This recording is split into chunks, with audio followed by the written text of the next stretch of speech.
Fala pessoal, tudo bem? Sejam bem-vindos mais um dia aqui na nossa análise de benchmark. Me chamo Alan, hoje dia 31 de outubro, uma segunda-feira. Vou colocar minha tela para a gente iniciar com a análise do Ibovespa pós a eleição, né?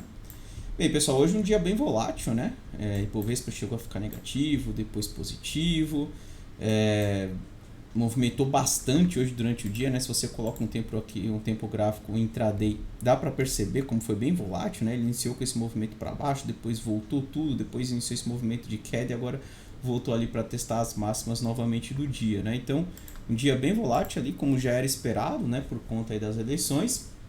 Mas olhando o gráfico diário aqui, ó, reparem que o Ibovespa ele não chegou a perder aquela faixa verde, né, aquela marcação de fundos anteriores que nós marcamos nos 120 minutos, tá? Então, qual que é a ideia? Já tenho comentado aqui, né, que se o Ibovespa perder essa região aí dos 111.800, que ele pode voltar aí para testar a princípio essa linha azul no 110 mil e depois o fundo anterior aqui no 106 mil, tá? Isso se ele perder aqui. Como ele não perdeu, então já começa a imaginar a possibilidade dele voltar para testar esse topo mais uma vez, né? Testar essa região dos 120 mil, tá? Então vamos acompanhar, ainda bem chatinho aqui, ele começou a ficar um pouco mais lateral, né? No tempo gráfico menor. Então quando eu observo aqui os 120 minutos, dá para ver que ele não tem perdido essa região dos 112, mas também quando ele chega ali próximo dos 120 mil, ele tem falhado, né? Então vou ficar de olho caso ele venha testar novamente essa região de topos anteriores, porque é uma região ali importante de resistência. Se por um acaso ele já começar a falhar por aqui e perder esses fundos anteriores, aí eu vejo o alvo no 110 mil, que é essa próxima linha azul, até mesmo testando aqui esse fundo anterior no 106 mil, tá? Então, Ibov lateral, né, no tempo gráfico menor, não perdeu o fundo anterior. Lembrando que pelo gráfico diário ele está numa região de resistência, né? Ele tem uma resistência 305, tem uma linha aí de tendência de topos anteriores, né? Apesar que quando eu olho aqui só essa pernada de alta, ele ainda mantém um padrão aqui de topos e fundos ascendentes, né? Pelo menos ele não está fazendo fundos menores ainda no gráfico diário, então tem chance sim, quem sabe, né? Se o Bovespa aí der uma animada, tentar romper esse topo e dar continuidade nesse movimento de alta. Eu só vou entender que ele perdeu aí esse padrão quando ele vem perdendo aqui um fundo anterior. Aí eu entendo que ele realmente falhou e pode voltar para testar aqui novamente essa região dos 106 mil, tá? Então, Ibov lateral no curto prazo, não perdeu ali a região dos 111 mil, 112 mil, mas no gráfico diário em região importante aí para a gente acompanhar a região de resistência, tá? Então vamos ver como ele vai se comportar nos próximos dias neste ponto. Gráfico do dólar, WDO FUT. Olha, o dólar também segue bem lateral, né? Então, ele ameaça romper para cima, falha, ameaça romper para baixo, que ele fez aqui, segura. Então, tá bem lateral esse dólar, ó. Ele tentou, né? Semana passada ele tava com cara de que pudesse romper, aí começou a segurar. Hoje abriu ali para cima e devolveu tudo, né? Tá testando mais uma vez aquela região de fundos anteriores, então segue lateral, né? Se por um acaso o dólar vier a perder aí essa região dos 5.170, aí tem alvos aqui na próxima linha, que tá mais ou menos aqui nessa região dos 5.050, né? Seria ali os R$5,05 mais ou menos. Então ficar de olho, porque podemos ver o dólar, inclusive voltando aqui para testar esses fundos, né, na região ali de R$5, tá? Então ficar de olho caso o dólar venha perder aí essa região que ele está testando agora dos 5.200, tá? Ponto de suporte, né? Ele tem se respeitado aí já há algum tempo, e vamos ver como ele vai reagir durante a semana justamente nesse ponto aí, que é um ponto de decisão. Tá ficando cada vez mais estreito, né, esse movimento. Uma hora ele vai tomar uma decisão aí de para qual lado ele vai. Se romper para baixo, vem para cá. Se por um acaso ele segurar por aqui mais uma vez, volta para testar mais uma vez aqui a região dos 5.350. Rompendo aqui, tem chance de ir lá testar os 5.700, 5.700 que é esse topinho anterior, tá? Então, ficar de olho, segue lateral dólar, vamos acompanhar aí para ver para qual lado que ele vai decidir tomar uma direção. Gráfico do S&P 500, deixa eu pegar aqui o meu Trading View, só um minutinho por favor. S&P 500, pessoal, S&P 500 na região de 50% de retração de toda essa pernada de queda, né? Então se você traçar uma retração aqui do fundo até do topo até o fundo, ele está exatamente no 50% de toda essa pernada aí que ele fez para baixo, tá? é um ponto importante de atenção, né? Um ponto de resistência aí importante. Lembrando que no curto prazo, né, nós traçamos uma linha de tendência. Deixa eu só apagar aqui para não ficar um monte de desenho na tela. Então, lembrando que no curto prazo, nós traçamos uma linha pegando os fundos, né?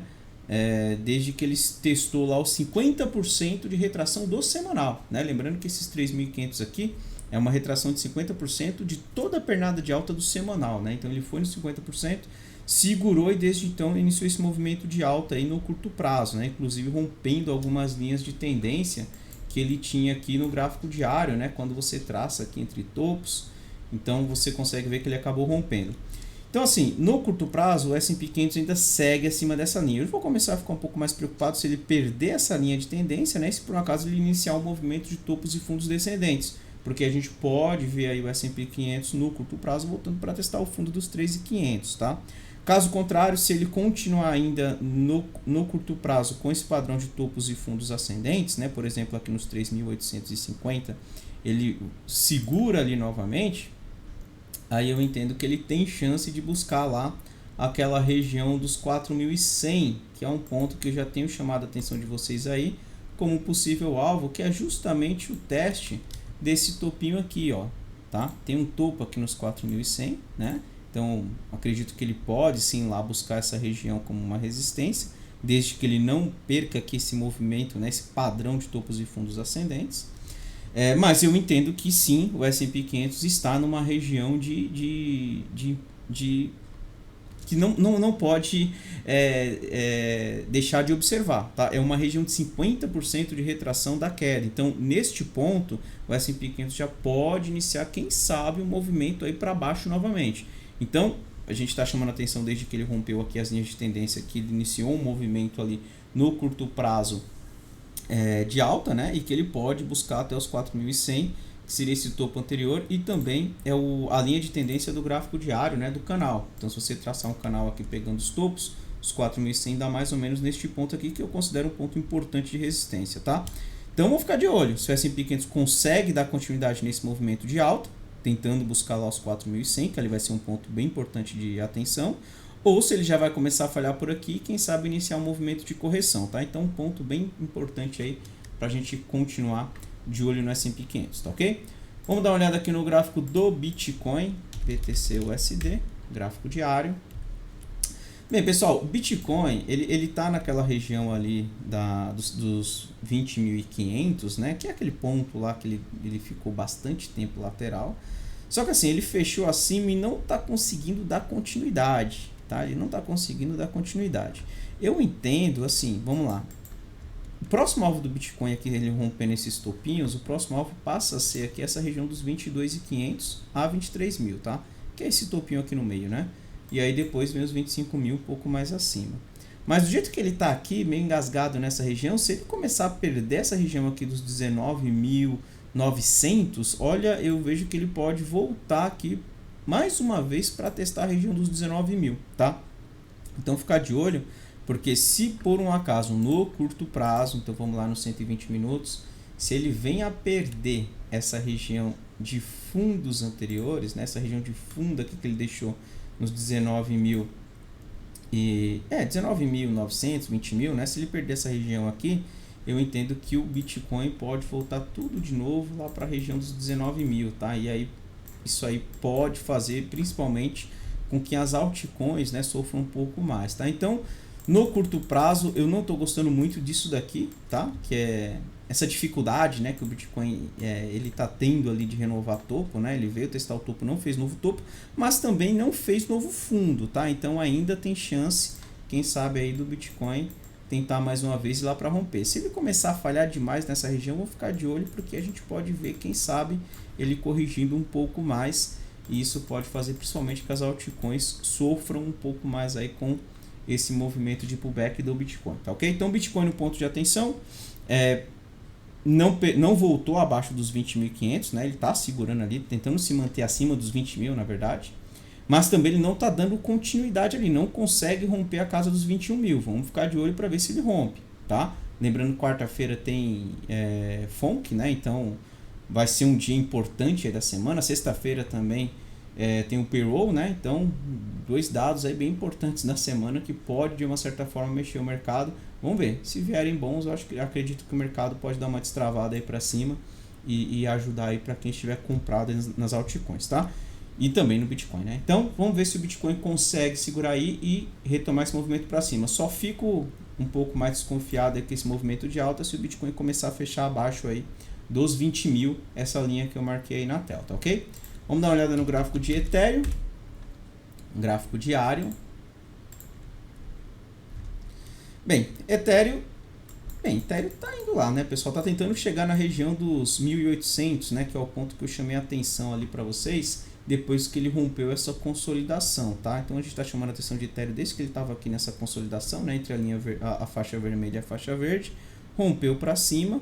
Vamos ver se consegue mandar lá nos 1.800, tá? Só tem que tomar cuidado, né? Para quem tá procurando uma entrada em Ethereum, querendo pegar uma compra aí no gráfico de Ethereum, para não comprar lá no topo, né? Porque pode correr o risco de você comprar aí o preço iniciar uma correção e aí você ficar posicionado justamente no topo. Eu gostaria de ver algo parecido com isso para quem, no caso, se eu estivesse de fora, né?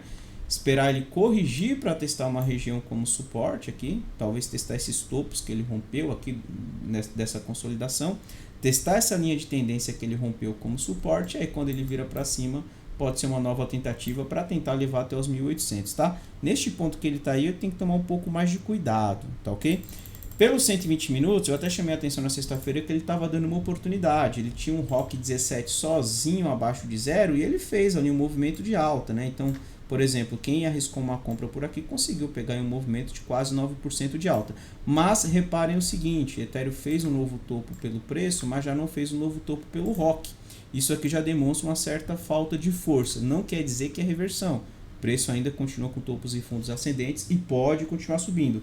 Mas comprar nessa região já começa a ficar um pouco mais arriscado, porque já começa a demonstrar uma certa divergência aí pelo ROC, o que pode ser uma falta de força aí no curto prazo, tá ok? Então, só ter esse cuidado de não comprar ali muito esticado e acabar comprando no topo se o mercado iniciar uma correção até a região de suporte, tá? Ethereum voltando para a região dos 1.412, essa mima 144 aqui, eu acho que seria um ponto interessante para ficar de olho e tentar uma nova entrada, beleza? Então é isso, pessoal. Só lembrando aí, para quem não conhece o aplicativo Ficube, entra no seu celular, né? Abre a loja de aplicativo do seu celular. Então deixa eu só pegar aqui, ó. Abre a loja de aplicativo do seu celular e pesquisa por Ficube Mobile. Ficube Mobile.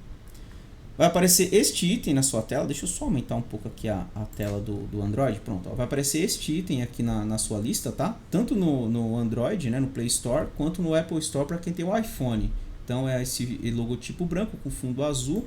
Clica nele, instala no seu celular e após instalado, ele vai abrir essa primeira tela. Nessa primeira tela você cria uma conta, cadastra CPF, e-mail, senha e após feito isso, você consegue acessar o nosso aplicativo e também consegue acessar o nosso gráfico web, que é essa ferramenta que eu estou projetando ali, montando os meus desenhos, tá? Então vocês têm acesso ao nosso gráfico web, tem acesso ao nosso aplicativo com as recomendações e também tem acesso ao Prisma, que é a ferramenta que nós utilizamos aqui para selecionar as melhores oportunidades de compra e de venda, tá ok?